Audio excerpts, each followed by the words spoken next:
Well, good afternoon, everybody. This is another edition of the Sizzling Hot Marriage Show with yours truly, Joe Folletti Jr., as well with our co-host, Dr. Saitik Davis. Let's see how we do today. We got you. We got you. Okay, you're there. Hello, can I hear you? I cannot hear you. What have I done? Can you hear me now? I can hear you now. Oh, it's not my fault. Okay, good. No, try, trying to mute up my background. Well, I'm glad that I can hear you now um, because I thought it was on my fault. I've been doing all kind of stuff trying to figure this thing out, but one day we're gonna get it straight. So, how you doing today, Dr. Davis? I am actually doing really good. I'm doing really good. Have been able to get some stuff done, and yeah, it's always a great day. It's always Another a day in great the day. absolutely. That's awesome. Awesome. I'm trying to figure this thing out one day and I'll get it. I will have it straight and we're just going to be just soaring. We're just going to be just soaring. I can't wait till that day comes. So tell me a little bit about how the Sizzling Hot Marriage Rehab program is going. Tell the folk about the Sizzling Hot Marriage Rehab program and how that's going. You've been introduced to that since you've been working with me. Tell the folks what your experience has been. My experience with the rehab program is honestly been you get double out of what you put into it. And so most people approach the program with a sincere sense to not only better themselves, but to better their marriage. So ultimately they walk away with a profound sense of self, and a newfound appreciation for their marriage. And so the skills, the tools, the foundation, everything has been extremely pivotal thus far in the program. So yeah, I mean the clients that we've had to help through the process have appreciated the content. The content is timely, the content is relevant, and it's definitely a necessity. So yeah. Yeah, yeah, yeah. I'm excited about the process of helping couples to get their marriage back. And it's tough. Marriage is tough. It's not easy, and so it's a blessing to be a part of recovery and helping couples to really make some changes in their lives and preserve their families. That's what it's all about, isn't it? Preserving your family. Um, and I mean, even more than that, it's about getting your sizzle back. A lot of people stay married and they really ain't got no sizzle. They just doing it for the kids or whatever. I guess that's good, but it's well, why you look like that? Isn't that good to save your marriage just for the kids' sake? Absolutely not. Because that's a and here's my honest, right? So that's a portion, that's only a small portion of the life cycle. That is only a very small portion of the life cycle. So if you save your marriage for your children, and what's the evident in that, right? The kids are gonna grow up and they're gonna be 18 and they're gonna go on with their lives. Then what? Then what are you saving it for?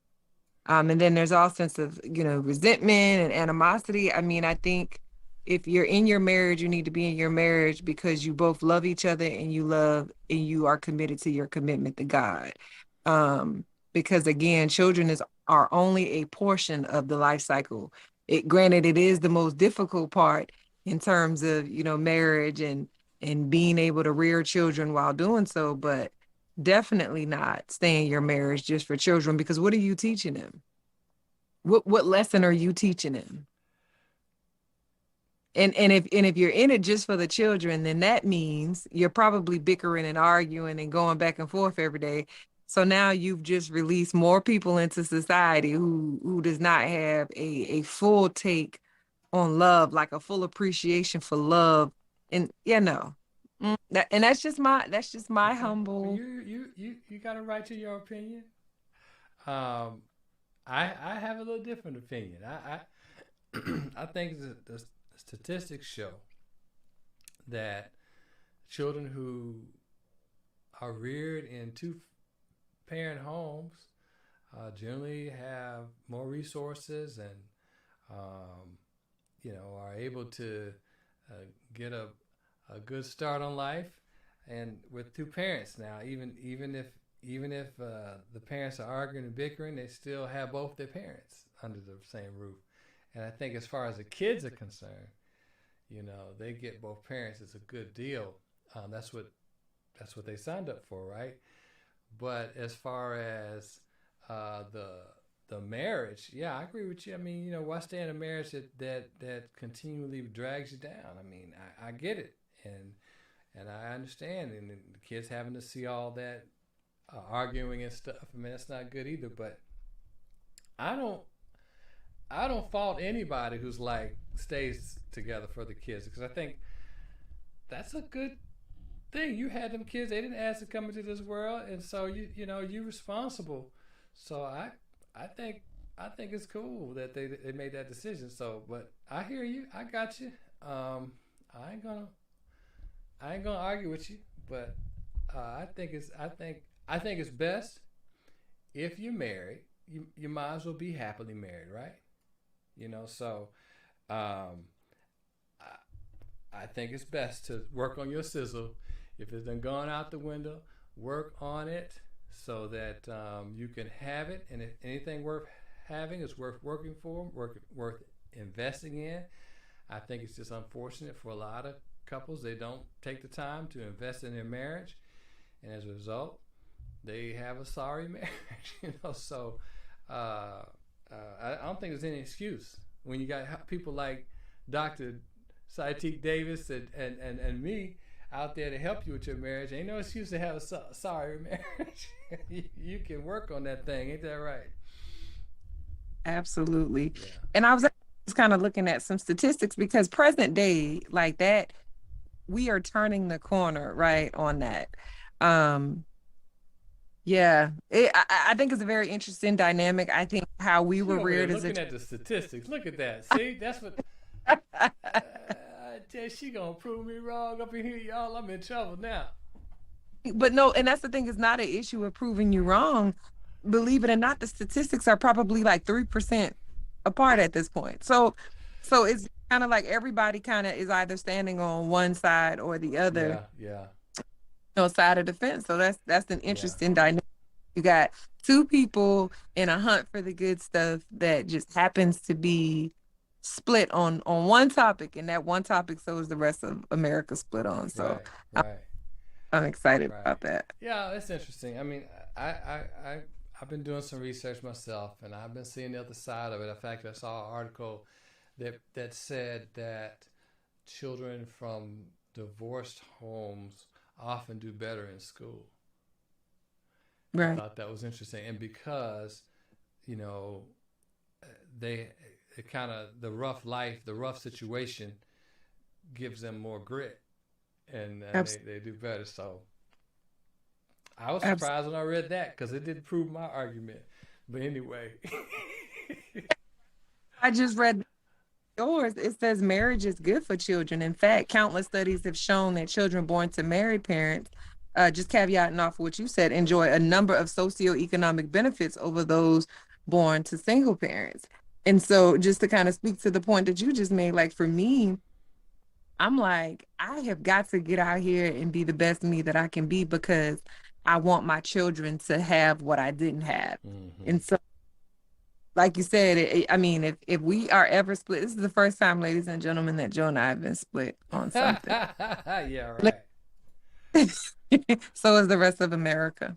Absolutely. right, right, right, right. Well, I think there's lots of opinions, and there's room for different opinions, and that's what makes great conversations. People with different opinions. If we all agreed, it would kind of be boring, wouldn't it? Ab- Yes. Yeah. Yeah. I think if more couples would allow for the differences, there would be happier marriages. I agree. Yeah. Yeah. Well, speaking of happy marriages, you got any happy marriage, sad marriage, contemporary or social? What was the thing I said? Um, I asked you to do? I can't even remember now. But any modern marriages to talk about today? As we talk about, as we start moving into this topic today, we're gonna continue the session with Corrine Fargo, the sex coach, and we're gonna talk more about getting that sizzle, keeping that sizzle, making some, doing some things a little different in the bedroom. I can't wait to hear what else she has to say about that. But wasn't there something else you had on your agenda today? I know we can't play the song because of copyright issues, but I was ready to throw salt and pepper in the mix. Oh, Let's okay. talk. Okay, all right. You sing it, and we'll be just fine. But nobody's gonna flag us for it. You just go ahead and sing it. But no, um, no, nothing further to add. In terms of what you just stated, just excited to learn more about the one thing, because sex is good. Some people are willing to overlook all the other stuff. I don't know. I mean, I could be wrong. That's just my humble opinion. I don't know what Because everybody else says about that. sex is almost therapeutic in a sense. Well, I mean, what do you sign up, you know, for marriage for no sex? I mean, come on. That's why you get married, right? Because you want to have sex with someone and have safe sex, right? So yeah, I mean, everything else can be wrong if that's right. I suppose a lot of couples rock on along like that, but again, it's it's not just for the man. The woman should have. I mean, I think women get more out of the companionship and the conversation, and don't you think? I think women get a lot out of sex, but you can't. If you can have sex, but if you don't have the companionship, the communication, the conversation, and the sharing life together, then that kind of affects your sex life, don't it? Absolutely, it affects everything. Everything. Like I imagine sex being like the pin. You ever hooked a U-Haul to your car? And when you hook that U-Haul to your car, there's a pin that goes, it is a pin, a really thick pin that goes from the trailer to your vehicle. And that pin is truly that thing. Um, the pin, and then there's a clip, right? So the clip in my mind is Jesus, Mm-hmm. right? Okay. Because you can't have you won't even get to the pin without the clip. And then the clip is sex. Like the pin is sex. I'm sorry, I stand corrected. The pin is sex. So I think it's imperative that first of all you got to be comfortable, and I'm sure our guest speaker will dive deep into that. But yeah, absolutely, like it, yeah, because bad sex is a telltale sign that there's something wrong in the marriage. Good sex is a telltale sign that you're willing to work through it. So when you notice like a decline in your sex life and it's more of a chore than a desire, then you probably should start to dig deep, pull out that shovel, pull out that rake, and start figuring out what exactly has went wrong because something Mm-hmm. is. Something missing up in here, huh? Well, we're gonna talk about it a little bit today. We're gonna talk about how to keep that sex thing going, make it exciting. All right. So I'm gonna go ahead now and talk about our interview today with Corrine Fargo. A little bit about her. Corrine Fargo is the founder of LoveSexAndDesire.com. She's a sex coach, sex blogger, speaker, and certified relationship coach. For the past 12 years, Corrine has been teaching couples how to deepen their trust and connection by talking about sex openly and honestly. Through their work with Corrine, couples learn how to explore their erotic minds and expand their erotic menus. Her couples discover for themselves that communication is the foundation of intimacy, and sexual polarity is the cornerstone of passion and desire. Most importantly, Corrine models how to approach sex and intimacy with curiosity and positivity as she guides her couples through whatever obstacles are holding them back from having the kind of sexual and intimate connection they long for. Corrine is the creator of Your Erotic Menu, an ebook and online communication exercise for couples, which can be found on her website. Corrine is a member of the World Association of Sex Coaches, the National Coalition of Sexual Freedom, and the American Council of Hypnotist Examiners. She lives in the San Francisco Bay Area and speaks to couples online throughout the U.S. and internationally. Without any further ado, here is Corrine Fargo, an interview with me. All right, I'm so excited to have with us today on the Sizzling Hot Marriage Show the Valentine's Day 21-Day Sizzle Challenge, Corrine Fargo. I got it right now. Fargo. Corrine Fargo. Welcome, Corrine, to the Sizzling Hot Marriage Show. Thank you so much, Joe. It's a pleasure to be here. Corrine is a sex and relationship coach, so she knows a thing or two about what couples need to sizzle things up some, huh? Yeah, I like your name, Sizzling Hot Marriage. This says so much about where you're coming from. Yeah. I mean, why, I think I heard someone the other day say that back in the 50s and that generation, they expected the sizzle to leave after a few years, and they were actually okay with just existing in the relationship, and actually were okay with their husband having additional lovers. But I don't think that's the case anymore. Do you think so, Corrine? Have things changed? Yes, things are changing. Everything else in the world, every field of endeavor, sex therapy and working with couples around their sexuality is evolving too.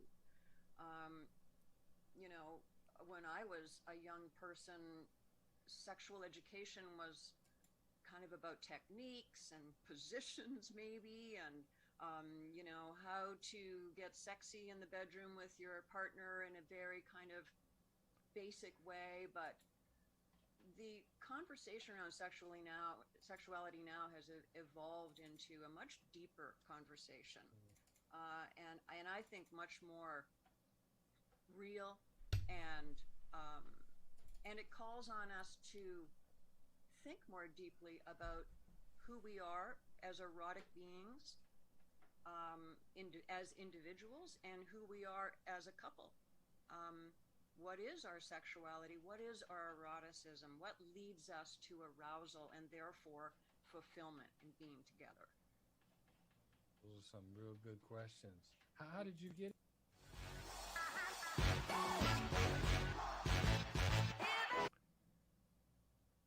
What happened that created that door? What opened that door? There's two people involved, and the one who was betrayed, they need to do some inspection, and I think that that's a very important stage to move beyond the victim perpetrator model, Mm-hmm. which only leads to ongoing, resentment and blame and punishment. Everyone has to own what got them to the point, for that infidelity to occur. Mm-hmm. Mm-hmm. But I want to go back to your other question, Joe, about routines and kind of a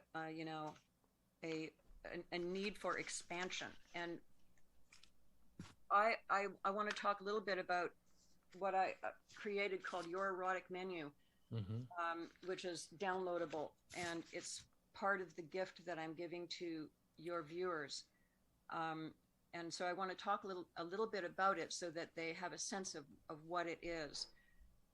And it really is in answer to what most couples come to see me about, which is this question of boredom, disconnection, and the resentment that can come from that.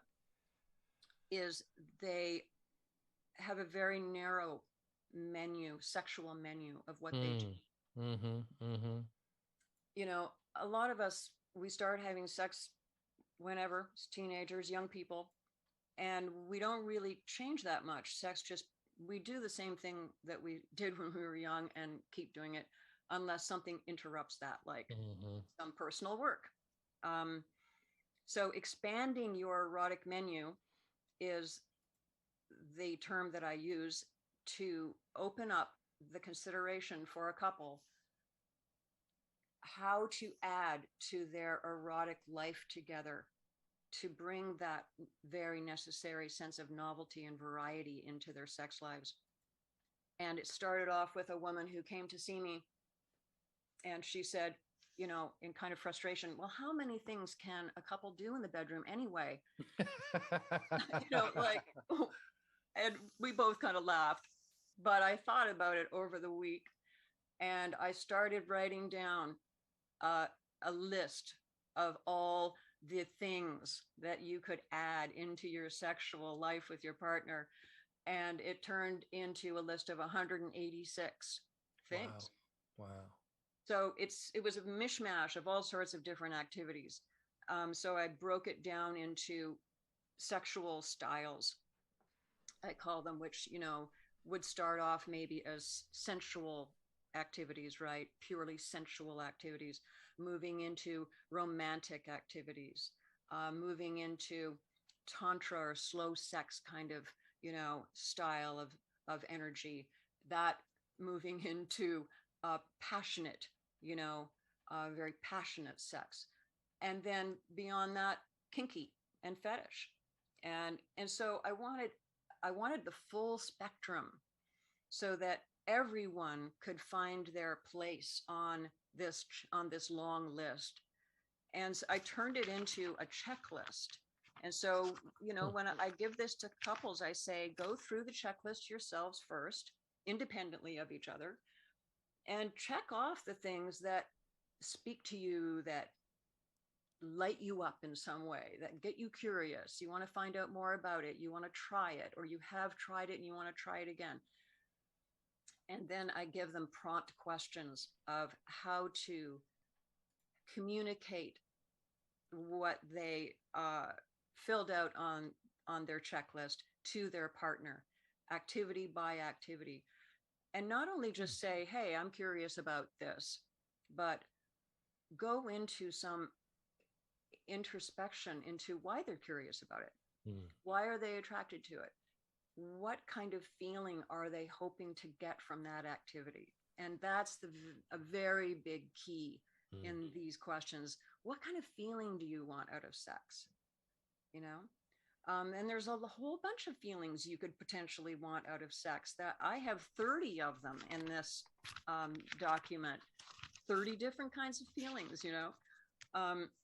Some are pretty obvious and others are maybe not so obvious. So this is the kind of knowledge that I want couples to gain about each other. I want them to know each other erotically, know how their minds work, so that they can give their partner the experience they're wanting.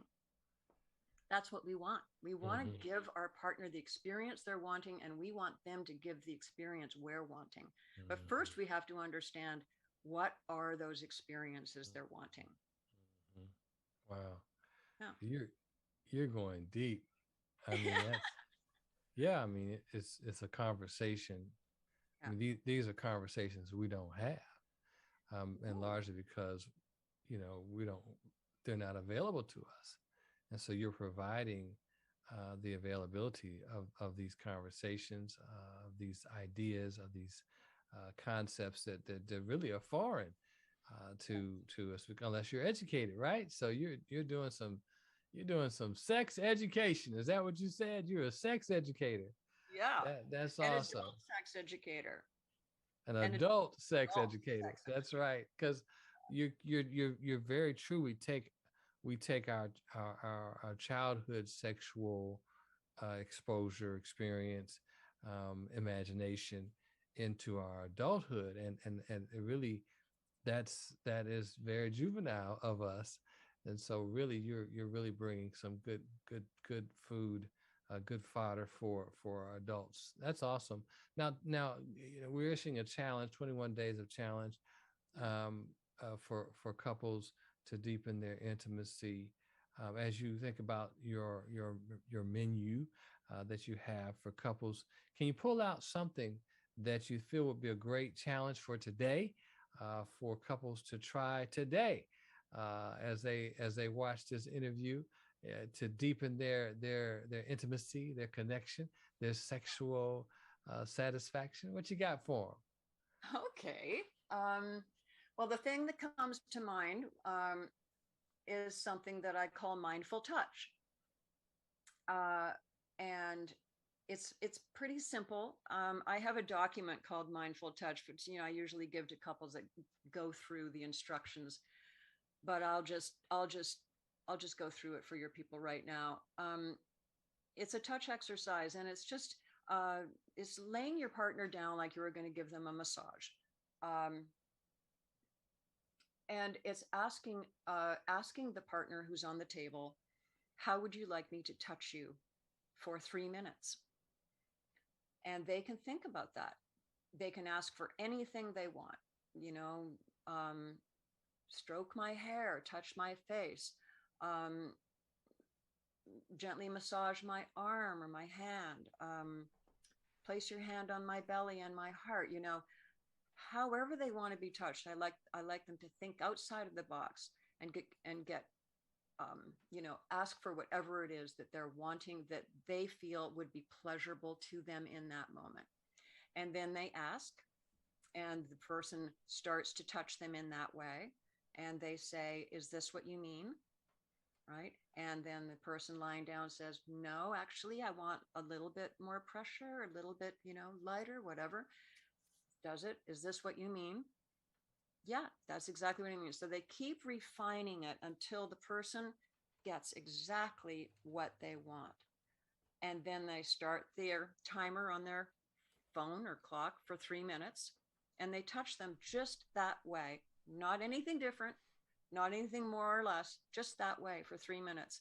And then they repeat that. How would you like me to touch you for 3 minutes? And the person on the bed or the massage table thinks about what would be even more pleasurable and asks again. So it's a very simple back and forth, but it gives the person who is receiving the opportunity to think about what they want, which is usually, where we start. What do we want? What is our desire? We forget to ask ourselves that sometimes. And then the second big takeaway is asking for it, and asking for it in a very specific way, and being able to give instruction, as the person is saying, is this what you mean? Is this what you mean? So for the person who's giving, it's a learning experience for them to just receive instruction neutrally. Being given instruction during sexuality, during sex, is often defended, or it's disappointed, or it's just a neutral experience. Just receive the instruction neutrally, say thank you, and do what your partner is asking you to do, period. So I love that exercise for a couple, to start them off with just this kind of communication exercise and touch exercise. And there's a lot of learning packed into that exercise for them. That's awesome.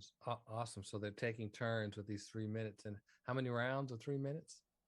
I tell them to go for about 45 minutes, Okay. just, and then they Back can and forth. switch. And then they switch. No, not back and forth. Just 45 minutes with one person receiving and one person giving. And then switch? And then switch. If you have time in that same, okay. Wow. time period, then switch, because I like people to have both experiences of being the giver or the receiver. That's good. Okay, Yeah. Great. Okay. All right, couples, y'all got your assignment today. Mindful touch. Hour and a half of touching, and no sex. They can't have any sex when they do this, or I like to separate sexual intercourse from that exercise, so that it takes the goal-oriented orientation out of it. Okay. People get very goal-oriented around intercourse and orgasm.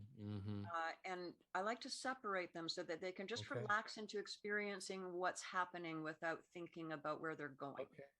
Okay. I can imagine that this can be quite an erotic exercise. Absolutely. That might require a bit of self-control to refrain from that. Yes, it can get things sizzling. And of course, Yeah. if you're sizzling and you both are up for, continuing on after the exercise, then by all means. That's what I wanted to hear. Absolutely.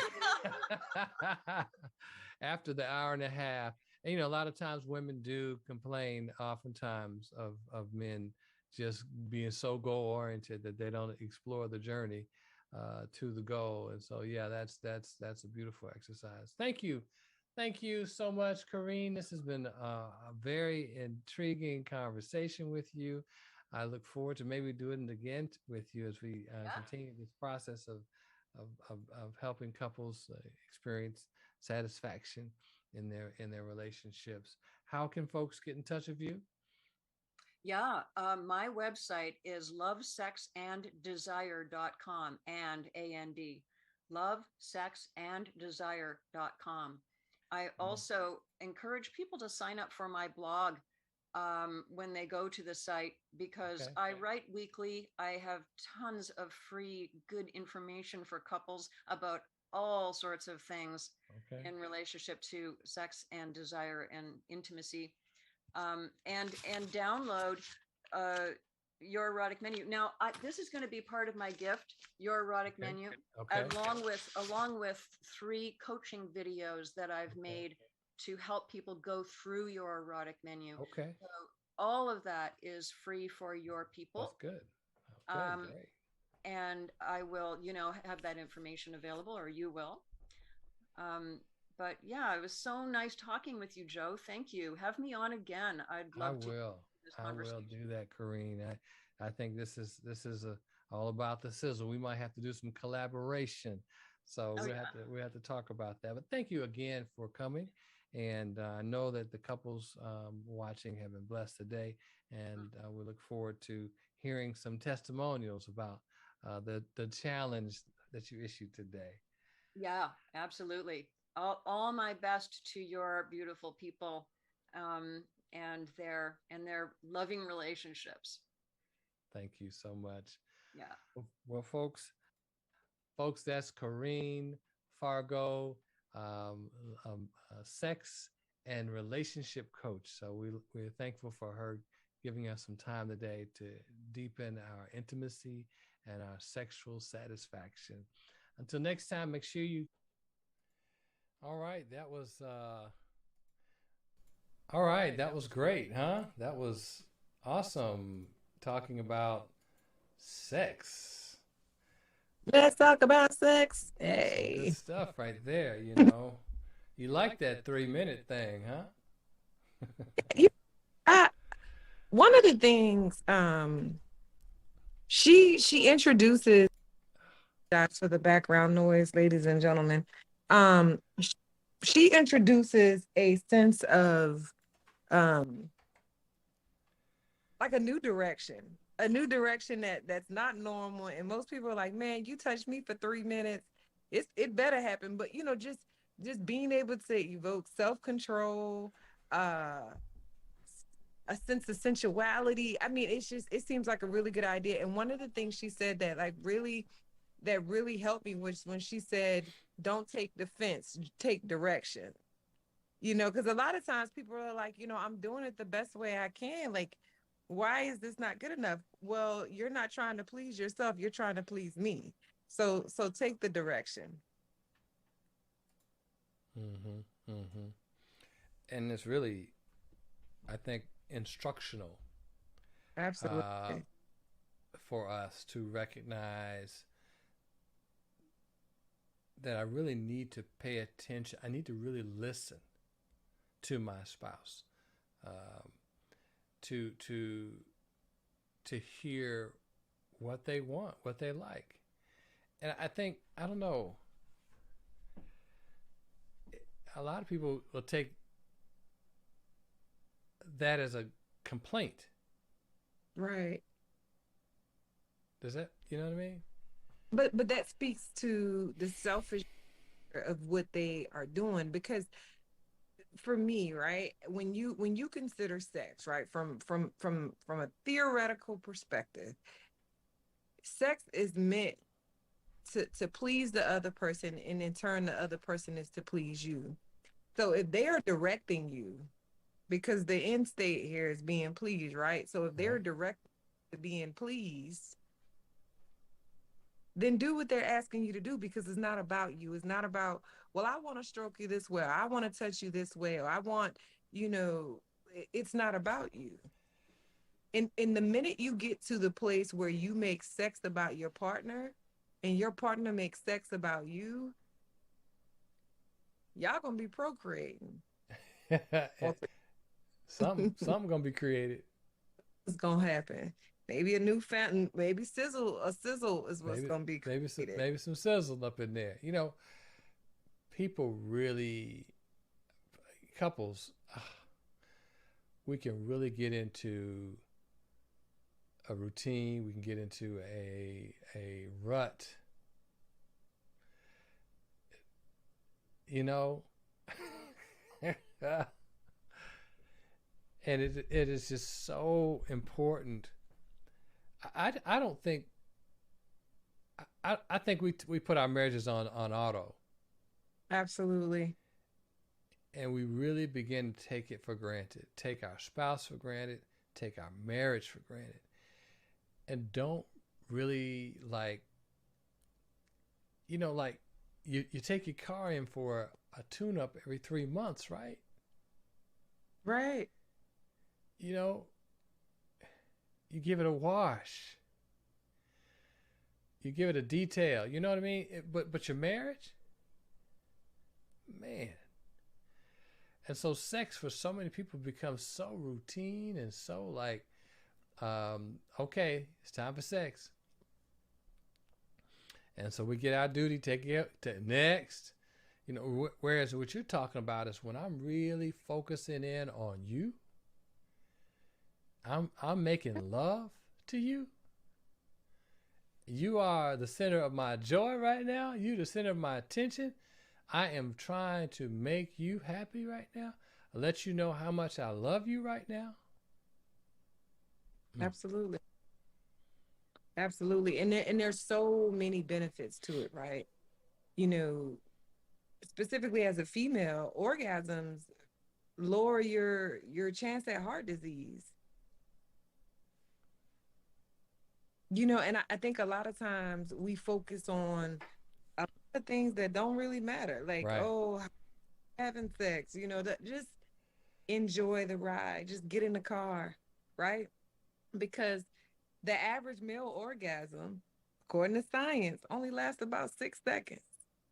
There's a whole lot of other stuff going on, right? But the average orgasm, like all the real stuff, only lasts about 6 seconds. And then for women, it's like 20 seconds. Like, I need more time than that, right? Absolutely. But if we just focus on enjoying the ride, Mm-hmm. pleasing because a lot of times you go in there like, I'm gonna get me. You've already approached sex from a perspective that is not going to be beneficial to both parties. Mm-hmm. If you go into sexual escapades with your partner and you're like, what can I do today to please my husband? What can I do today to impact him in a sexual way that he will be pleased? And you do that, I can assure you he's not going to approach you the next time with the same old, because he's like, man, she showed up and showed out. I got to come with it. I gotta And so bring it. yeah, so you get to the point where you really start to learn your partner, move out of a place of sexual selfishness, Mm-hmm. and you get to a place where you're like, oh shoot, this is what them folks be talking about. Because what you see in movies could really happen in real life. Right. Right. But that it takes some unselfishness. It And, does. and I'm gonna also throw in there, it takes some forgiveness. Yes. Some folk Yeah. really have a hard time with forgiveness. Mm-hmm. I don't know why, because you need to be forgiven. Why wouldn't you forgive somebody else? Yeah. I think we take for granted the fact that our spouse has to deal with us too. Yeah. Absolutely. And one of the other things, right? Because you could tell I love the sex therapy aspect of being an MFT, right? Mm-hmm. Um, Mm-hmm. but one of the things I read one time, and I've always recollected it when given the opportunity to converse about sex. I always tell people it ain't what you say, it's how you say it. Mm. It is and that you can turn your spouse on with your voice. Right. It was a study like in like 2014 um that found that women were able to consciously manipulate their voices from 1 to 10 in the moment. It was more attractive. So when you hear people say talk to me, they're not bored in the moment, and they Right. want they want you, because it really does something to the brain. So Mm-hmm. imagine if you had just a voice, men and women both, that was a telltale indicator, oh, it's time. Hmm. But sometimes we use our voice to cut deep. We use our voice to nag, men and women both. We use our voice to signal that you have done something wrong. And so Mm-hmm. sometimes they use. But imagine if you just had that one tone. Come here, Willie Davis. Right. You know, Right. just use. I know my husband's gonna kill me, but but no. But no, seriously. And I think sometimes, as I said yesterday, don't think that sex is bad. Sex is the reward that you get to have as married people, right? No, no, nobody else is supposed to have that the ability to have sex except married people. Right. So what if you just really walked into that? Really Right. walked into that like, this is reserved for me and my husband. Right. Right. This is reserved for my wife and I, you Right. know? But I digress. Yeah. Yeah. I mean, it's a beautiful thing. I mean, God created it, and Mhm. so it's good. Whatever He created is good. But we got an enemy out there who's diligently working to destroy the good stuff. You're That's feeling why it's this. so important to, in my opinion, to stay connected with God, because He's the source of love. He's the Mhm. source of harmony. If you got strife in your marriage, the enemy has sown the seeds, and it's in you. And so we have to turn over to God and give it to Him, let Him work that thing out of us and bring back peace and harmony. God can do it. If you're in there, if you're at that place in your marriage, I just want to encourage you.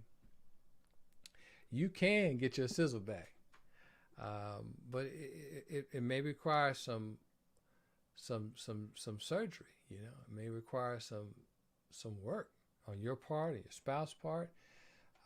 You might need to do some work, and a lot of times it's easier, it seems, to just dispose of it, but the benefit of working through it and seeing it through.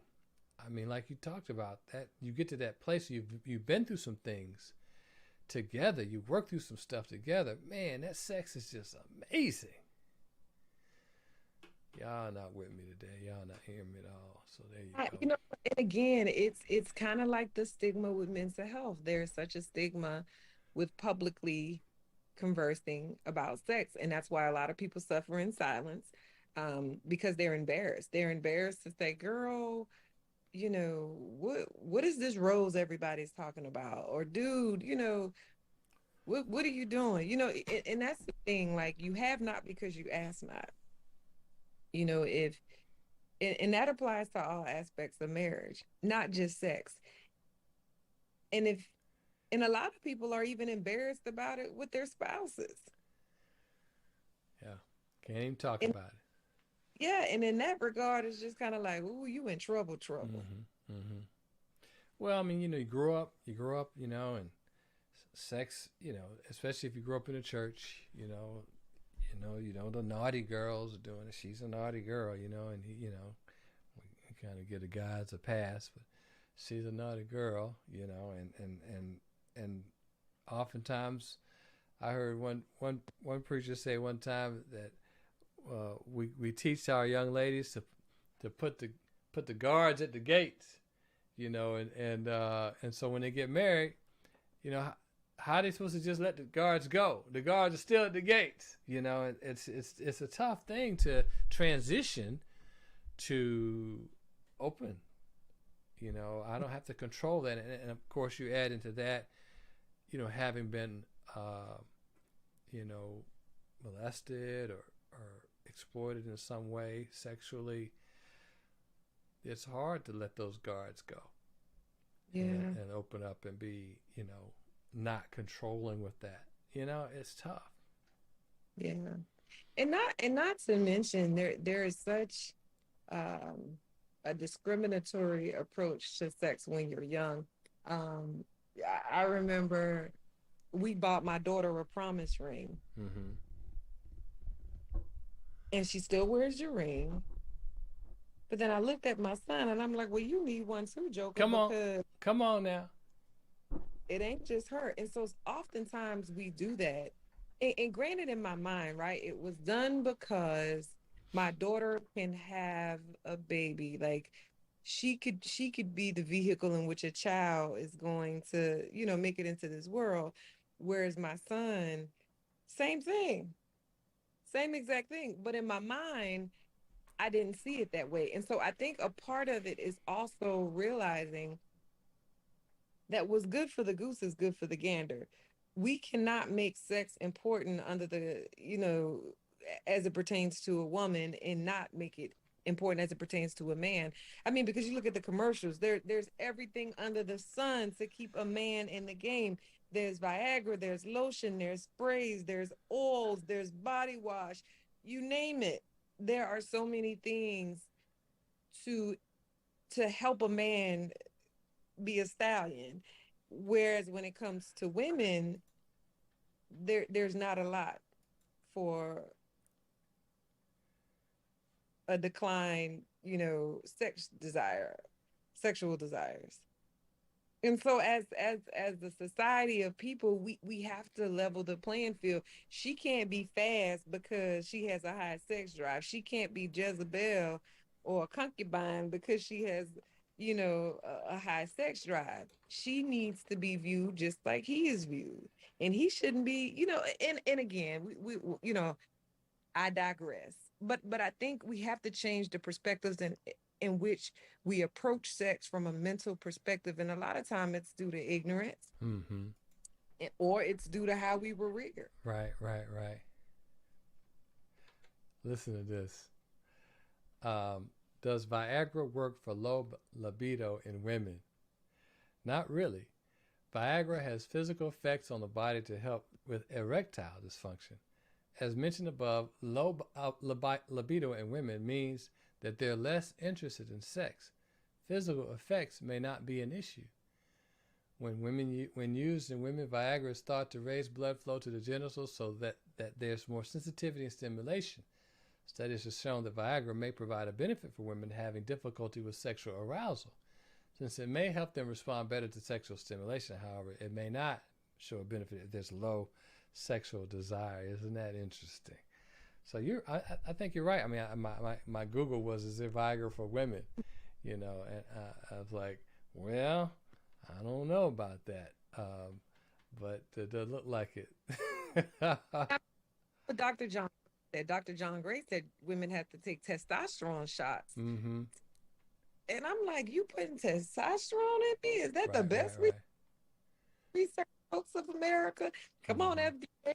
I mean, I need, and again, society has just not gotten to that place yet where we have allowed sexual comfort to be equal. You know Okay. what I mean?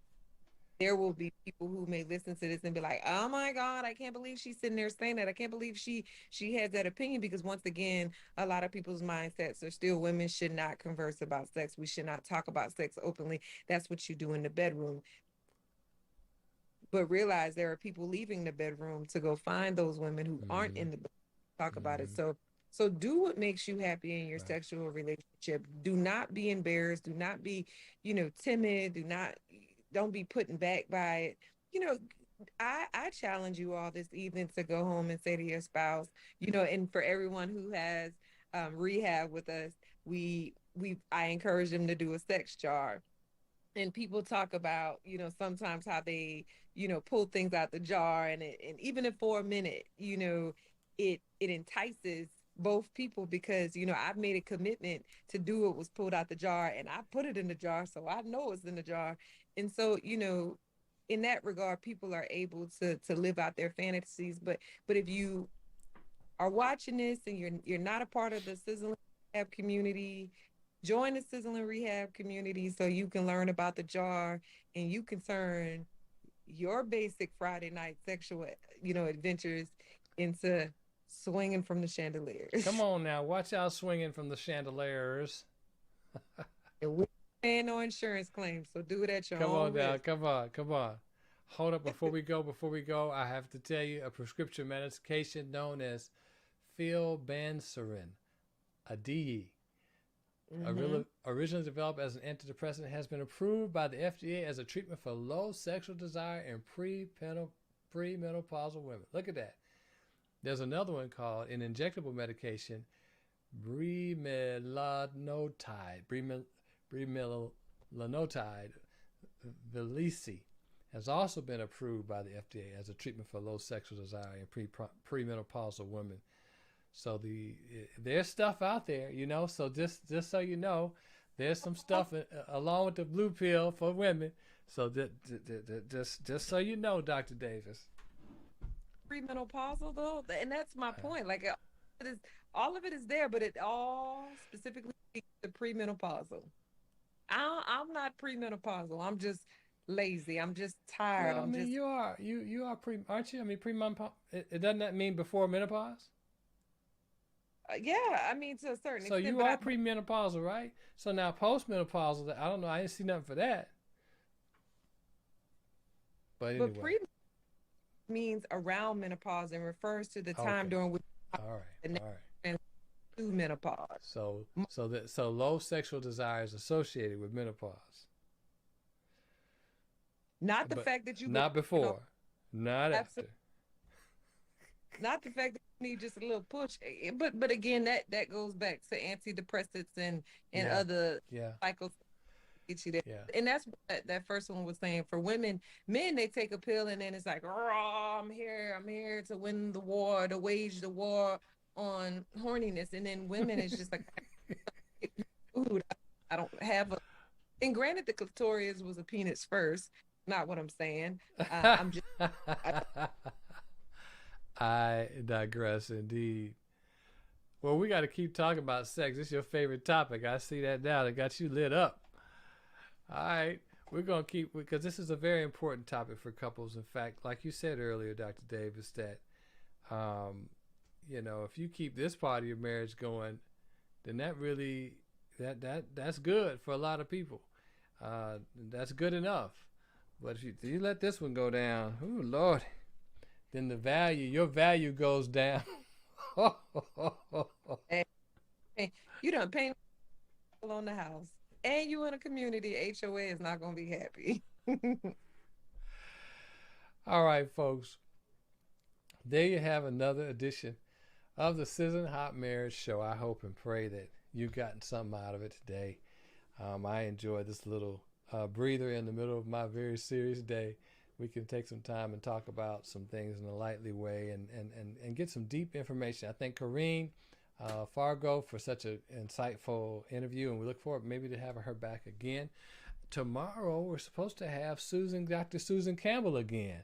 I'm looking forward to her. We had some audio problems last time, so hopefully we do better this time. Well, make sure you show up for Dr. Campbell. Dr. Campbell is deep. She's deep. And so we're looking forward to hearing what she got to say to us tomorrow. All right, Dr. Davis, blessings on you. Everybody out there, y'all have a wonderful rest of the day, and we will see you tomorrow at noon. Make sure you tell all your friends about it, and also go online to sizzlinghotmarriage.com and sign up for the Valentine's Day 21-day Sizzle Challenge. You got some great stuff in there. You're going to really, really enjoy it, okay? So make sure that you sign up for the Sizzle Challenge. All right, until next time, folks, everybody have a wonderful, wonderful rest of the day, and we will see you tomorrow.